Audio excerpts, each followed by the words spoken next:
At least 27 cities in China are now completely or partially shut down under the impact of the fifth wave of the COVID outbreak. It has affected at least 180 million people.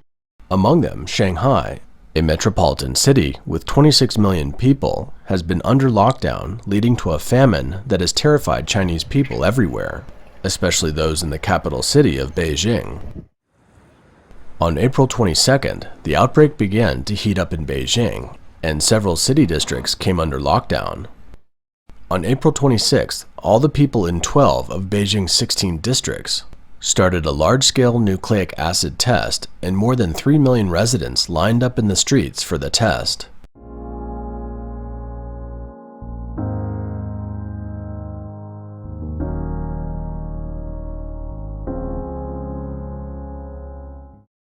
When the outbreak hits, what is the first thing on people's minds in Beijing? It's to get away and escape Beijing. Look, it's becoming this kind of situation again. All the vehicles are trying to flee, but the police vehicles have already blocked off the roads, so they can't leave. Elementary school students with backpacks are trying to escape. Some of them are climbing over the wall, but they are caught by the police. It's over. All the alleyways have been blocked this morning. Now there's no way to get out. The alleyways are full of people with white hazmat suits. It's over.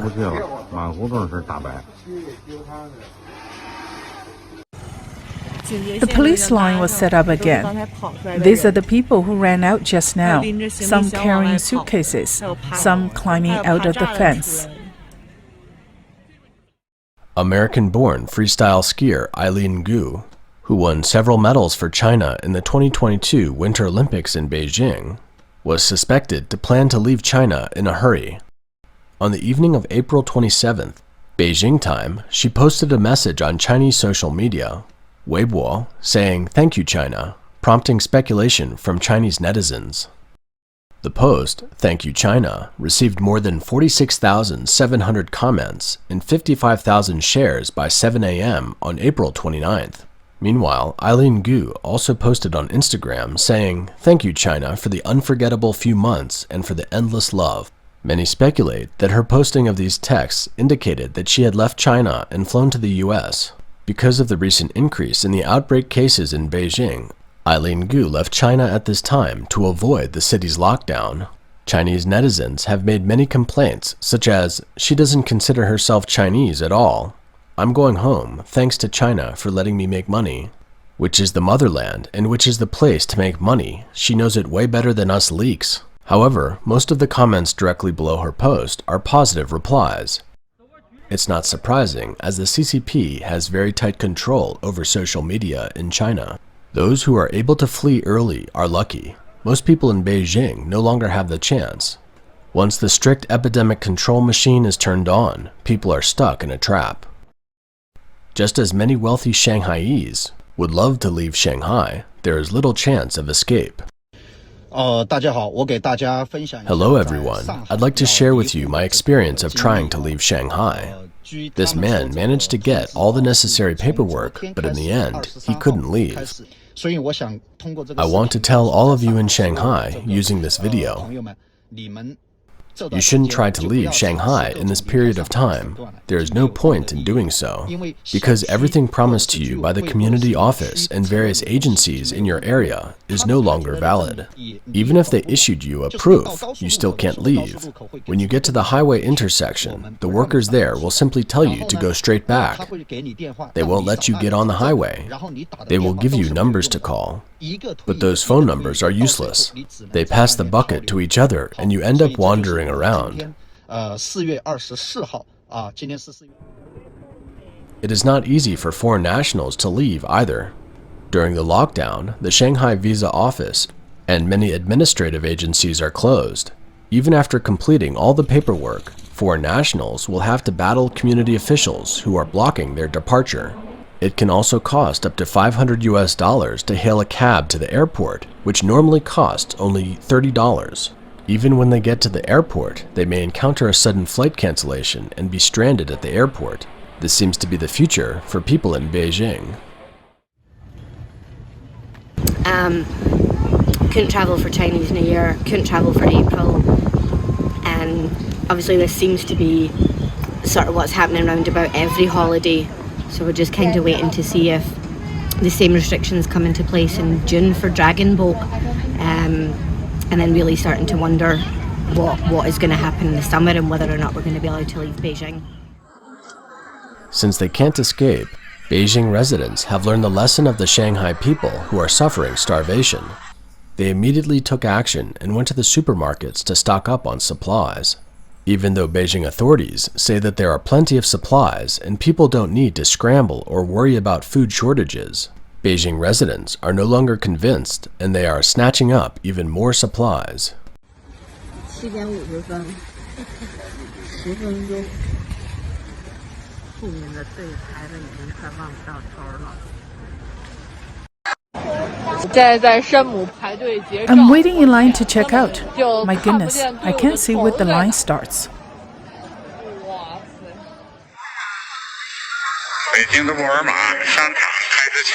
People have started to snatch up Walmart in Beijing. The line at Walmart is too long.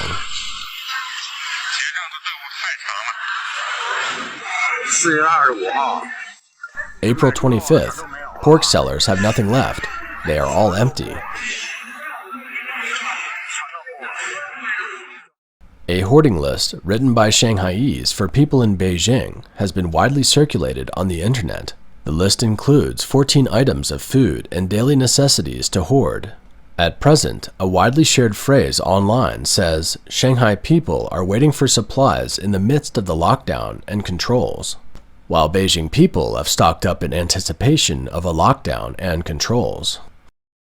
Following the rush to snatch up supplies in Beijing on April 24th, the Beijing Municipal Bureau of Commerce held a press conference to reassure the public that the supply of essentials is sufficient and prices are stable, claiming Beijing's grain and oil reserves can meet residents' consumption for 30 days, so people don't need to hoard. But many Beijing residents just don't believe it, and after the official press release, people are buying even more. An English-language host of China's global TV network shared a picture of herself stocking up at a Beijing supermarket on Twitter on April 24th. She wrote, "It's Beijing's turn, but we're getting ready. I stocked up too, first time in 2 years. Let the hard times come." She also showed an empty shelf at the supermarket. Anchors of CCTV, the top media outlet of the CCP, called out to the public on TV, "People, enjoy your life, no need to raid." A former CCTV reporter and host tweeted that CCTV has an internal supermarket, but it has been cleared out by the CCTV employees. There is nothing left.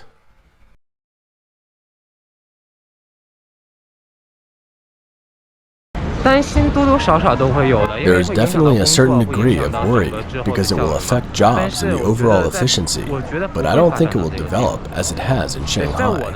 From my point of view, it can be controlled. I haven't watched videos of Shanghai, but from what I've heard, I believe control policies will be more cautious and rigorous in Beijing. Some of the residents in the neighborhood have now started to live like people in Shanghai. Look at us here. People have been unable to get out. The government is giving out vegetables to everyone, one big bag every day. Look, everyone is lining up here waiting for vegetables.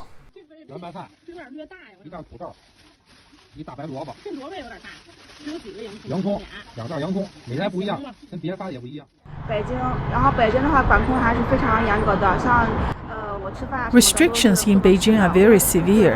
I can't even go eat anywhere. I feel oppressed. I did the PRC test every day, and I know I'm not sick. I did not get infected, but I still feel caged, like I was sick. I feel these restrictions are excessive. They make people agitated. They can't bear it. I did not have any close contact with infected people, but the area I had been in was considered to be high risk at that time, so I quarantined at home. At the beginning, it was all right, but after a while, I really couldn't bear it. I wanted to go out. So how serious is the current outbreak in Beijing? It is hard to tell from the official data, because the data from the CCP is usually tinkered with and can only be used as a reference.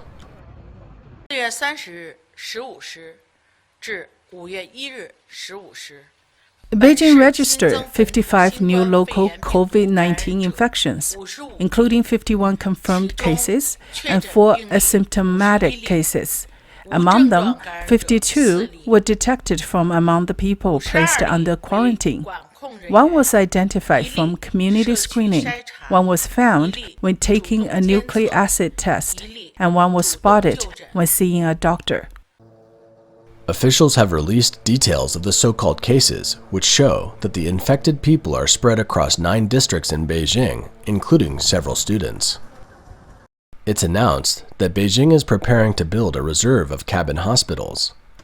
At present, it has completed the conversion and construction of 4,000 beds and is also planning the conversion of some large venues into larger cabin hospitals, while the relevant districts are also working on the selection of sites and planning the conversion of cabin hospitals. Currently, the epidemic in the city is intertwined with sporadic and clustering outbreaks. In order to ensure the admission and treatment of asymptomatic cases and mild cases, the Beijing Municipal Leading Group for COVID-19 Epidemic Prevention and Control has decided to officially open the Xiaotongshan Temporary Hospital from May 1st, 2022.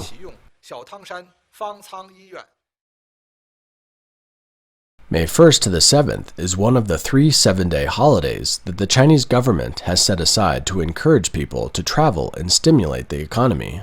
But at this time, Beijing has turned rather deserted, even though the city is only partially shut down.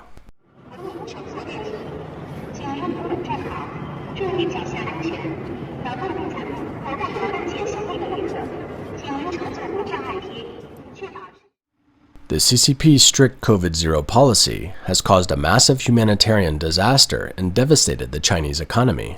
Especially because Shanghai is a cosmopolitan city, this disaster has been presented to the world. So is it possible that the CCP will change course?